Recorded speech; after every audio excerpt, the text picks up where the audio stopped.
ओम साईराम. श्री म. स. घोलप यांनी साईबाबांच्या सहवासात राहिलेल्या भक्तांच्या मुलाखती 1979मध्ये घेतल्या होत्या. त्या मुलाखतीतील एक मुलाखत आपणास सांगत आहे.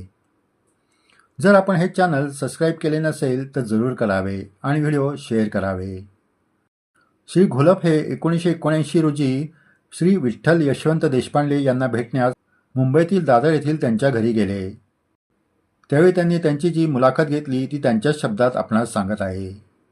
श्री घोलप म्हणाले, शिर्डीच्या साईबाबांना प्रत्यक्ष पाहणारे श्री देशपांडे एक निष्ठावंत भक्त. 1979च्या दरम्यान त्यांनी वयाची 75 ओलांडली होती. संध्याकाळच्या वेळी लागोपाठ 2 दिवस जाऊनही त्यांची गाठ पडली नाही. म्हणून रविवारी सकाळी 8:30ला त्यांच्या घरी दाखल झालो. श्री देशपांडे घरीच होते. परिचय करून देऊन येण्याचा उद्देश सांगितला. त्यावर श्री विठ्ठलपंत म्हणाले की अनुभव सांगायला तशी हरकत नाही, पण बाबांच्या नावावर स्वतःची प्रसिद्धी करून घेणे व त्यायोगे लोकांकडून पायावर डोके ठेवून घेणे याच्या मी अगदी विरुद्ध आहे. त्यांचे म्हणणे पटण्यासारखे होते. तरी पण मी म्हणालो, आपल्यासारख्यांकडून बाबांसंबंधी माहिती कळली व स्वानुभव कळले तर ते लोकांना अधिक मार्गदर्शन ठरतील, त्यांच्या उपयोगी पडतील. निदान लोकांची दिशाभूल व फसवणूक तरी होणार नाही. शेवटी थोडा वेळ विचार करून त्यांनी माझे म्हणणे मान्य केले आणि आमचा सुखसंवाद सुरू झाला. मी त्यांना प्रश्न विचारण्यास सुरुवात केली. प्रथम विचारले, साईबाबा दिसायला कसे होते हे आपण सांगू शकाल का?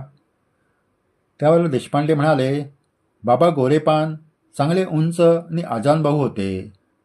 आरतीच्या वेळी त्यांच्या मुखाभोवती तेजोवले दिसत असे. मी पुढे विचारले, बाबांसंबंधी आणखी काही सांगू शकाल का? म्हणजे ते कोणत्या भाषेत बोलत, त्यांच्या भोवती किती मंडळी असत? देशपांडे म्हणाले, बाबा नेहमी हिंदीतच बोलत असत. अल्ला मालिक अच्छा करेगा असा ते आशीर्वाद देत.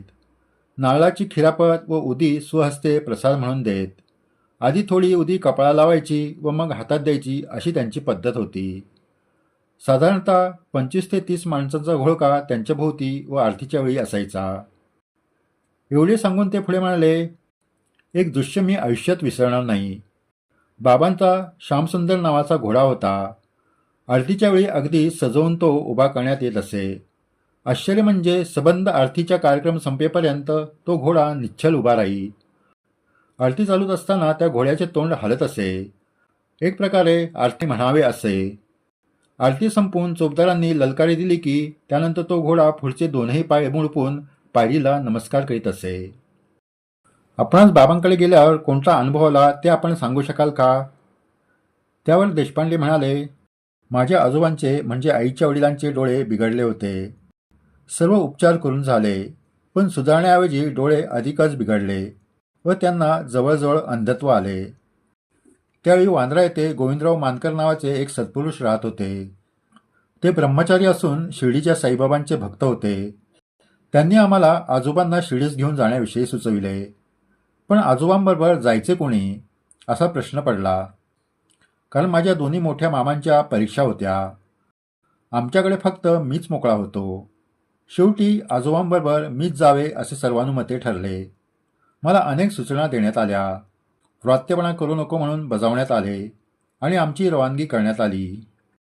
इसवी सन 1916 ही घटना आहे. त्यावेळी मी 12 वर्षांचा होतो. शिर्डीस पोचल्यावर आम्ही द्वारकामेत जाऊन बाबांचे दर्शन घेतले.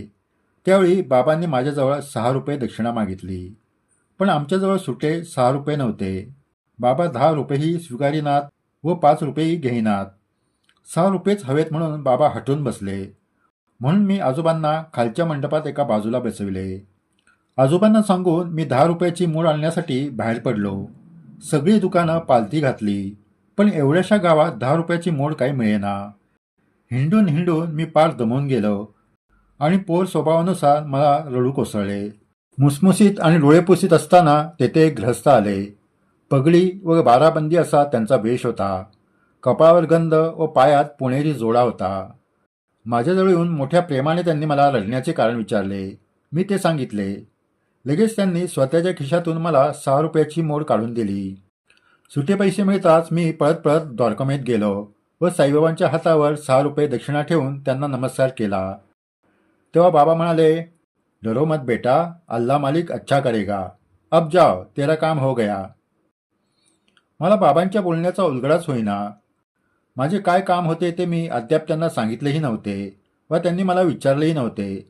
असे असताना अब जाओ तेरा काम हो गया असं बाबा का म्हणतात तेच मला समजेना. मी गोंधळून त्यांच्या तोंडाकडे पाहिले तेव्हा त्यांनी पुन्हा तेच उद्गार काढले. मग मी उठलो आणि बाहेर आलो. पण मी ज्या जागी आजोबांना बसविले होते त्या जागी ते नव्हते. आजूबाजूला गावात मी त्यांची शोधाशोध सुरू केली, पण आजोबा आढळेनात. काय झाले असेल आजोबांचे? नुसत्या कल्पनेनेच मला रडू कोसळले व रस्त्याच्या कडेला रडत उभा राहिलो.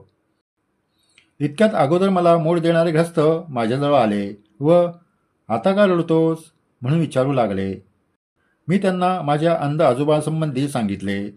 तेव्हा माझ्या पाठीवरून हात फिरवीत ते म्हणाले, काही घाबरू नकोस. तुझे आजोबा त्या पलीकडच्या वाड्याजवळ बसलेले मी आत्ताच पाहिले आहेत. ते ऐकताच मी तिकडे पळालो. बघतो तर खरंच त्या ऊसाच्या ढिगाशेजारी आजोबा आरामात बसून ऊस खात होते. मी धावत त्यांच्याकडे गेलो आणि जरा रागातच विचारले, तुम्ही एकटी का बाहेर पडलात? कुठे पडला असता तर? त्यावर मला जवळ बसून आजोबा म्हणाले, बाळ, तू मूड आणायला बाहेर पडलास आणि मला इथे थोडे थोडे दिसू लागले. थोड्याच वेळात मला अगदी स्पष्ट आणि स्वच्छ दिसू लागले. मग विचार केला, इथे एकटे बसून काय करू? थोडे बाहेर फिरावे. आपण सामान ठेवली जागा अंदाजाने लक्षात होतीच. त्या अनुरोधाने आलो आणि इथे येऊन तुझीच वाट बघत बसलो. हे ऐकताच बाबांच्या शब्दाचा अर्थ माझ्या ध्यानी आला. अशा रीतीने बाबांच्या प्रथम दर्शनाचा योग आला आणि त्यावेळीपासून त्यांच्यावर माझी श्रद्धा बसली. या प्रकारे देशपांडे यांनी श्री घोलप यांना त्यांच्या साई सहवासातील जो अनुभव आला तो सांगितला. यापुढेही असेच दुर्मिळ अनुभव आपणास सांगण्यात येतील. आपण जर हे चॅनल सबस्क्राईब नाही केले तर जरूर करावे आणि व्हिडिओ शेअर करावे. जय साईराम.